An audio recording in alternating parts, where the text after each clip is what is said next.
Acest fenomen de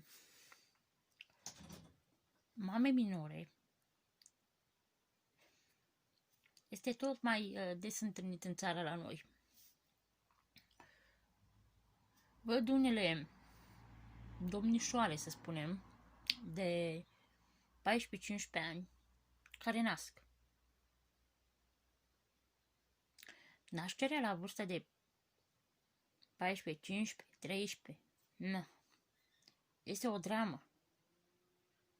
Nu este o mândrie. Mulți oameni încurajează aceste domnișoare pentru curajul lor, cică, de a avea copil. Dar pentru psihicul unei fetițe de acea vârstă este o dramă. De aceea ar trebui implementat în școli educația sexuală. Deoarece poate așa vom ajunge să înjumătățim numărul de mame minore. Am văzut la televizor că tot se discută despre implementarea unei legi, dar unii domni parlamentari nu sunt de acord. De ce? Eu chiar nu înțeleg. Educația sexuală, încă de la vârste fragede, evită niște drame la adolescență. Să vorbești cu fata ta sau cu băiatul, dar în general mamele de fete,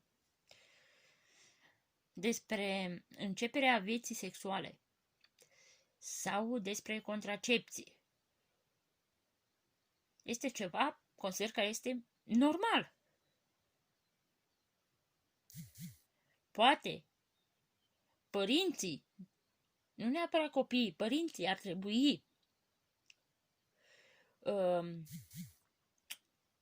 discutat cu ei și să le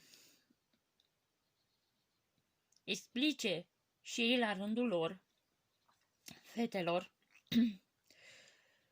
această problemă, să spunem.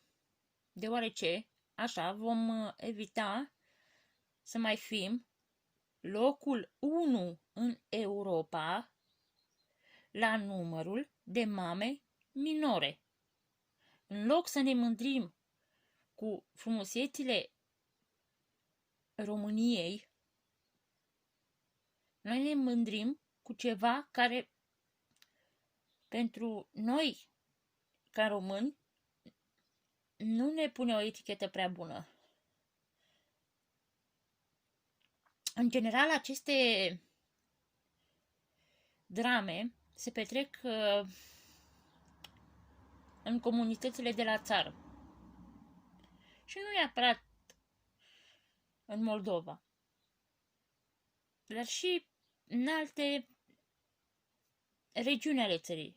Dar, din păcate, cele mai multe mame minore sunt din Moldova. Și eu sunt moldoveancă, dar nu am făcut copil la 16 ani. Mi-am văzut de școală, deoarece am avut parte din niște părinți care au știut să-mi explice din timp anumite chestii. N-au avut rețineri în a discuta cu mine despre începerea vieții sexuale, despre consecințele începerii vieții sexuale, că despre asta este vorba în esență. Că fetițele astea nu știu să se protejeze. Și, în încheiere, vă spun, să fii mamă minoră este o dramă.